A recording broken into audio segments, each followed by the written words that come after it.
சஹருடைய உணவுல பரக்கத்து இருக்குது, சஹருடைய உணவுல ஆரோக்கியம் இருக்குது. ஹதீஸ்ல நம்ம பார்ப்போம், சஹருடைய உணவுல பரக்கத்து இருக்குது. எதிலெல்லாம் அல்லாஹ் பரக்கத் செஞ்சுட்டானோ அதெல்லாம் ஆரோக்கியம் இருக்கு. எதிலெல்லாம் அல்லாஹ் பரக்கத் செய்யறானோ அதுலெல்லாம் ஆரோக்கியம் இருக்கு.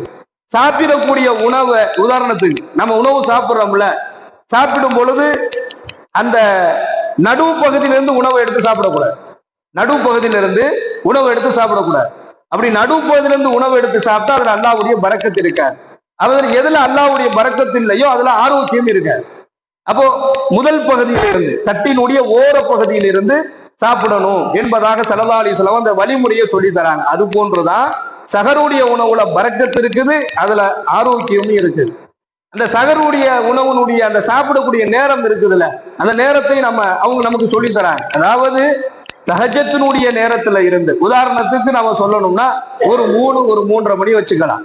ஒரு 3 மணியிலிருந்து பாங்கு சொல்லக்கூடிய அந்த பாங்கு சொல்வதற்கு ஒரு 10 நிமிடங்களுக்கு முன்னால் வரைக்குமே அந்த சஹருடைய உணவு பாங்கு சொல்லுகின்ற வரையிலும் அனுமதி இருக்கு.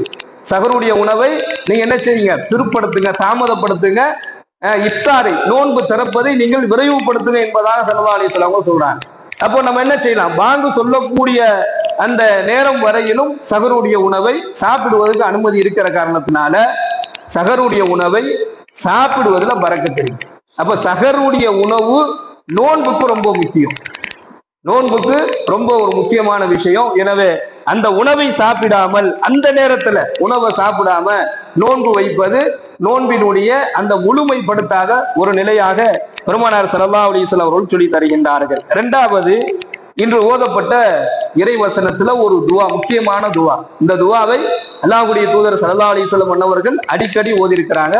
ரப்பனா ஆத்தினா ஃபித் துன்யா ஹஸனா வ ஃபில் ஆখিরাতি ஹஸனத்தன் வ கீனா அஸாபன்னார். அல்லாஹ்வே நமக்கு சொல்லி தரான்.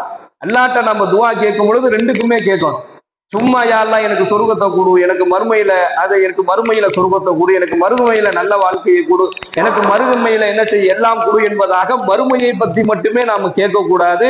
நீ இந்த இம்மைக்கு நீ கேட்கணுங்கிறதா இந்த துவாவை அல்லாஹ் சொல்லிட்டான். ரப்பனா ஆத்தினா ஃபித் துன்யா ஹஸனா, உலகத்துல யா அல்லாஹ் இந்த இம்மையினுடைய வாழ்க்கையை எனக்கு அழகாக்கி கொடு, அதே போன்று வ ஃபில் ஆখিরাতি ஹஸனா, மறுமையினுடைய வாழ்க்கையும் எனக்கு அழகாக்கி கொடு. அப்ப இம்மை மறுமை ரெண்டையுமே அல்லாஹ் சேர்த்து நம்ம என்ன செய்யறான், அந்த துவாவுல நீங்க கேளுங்கன்னு சொல்றான். துவாவிற்கு ரொம்ப உகந்த ஒரு மாதமும் இந்த ரமலானுடைய மாதம் தான். துவாவிற்கு உகந்த மாதமும் இந்த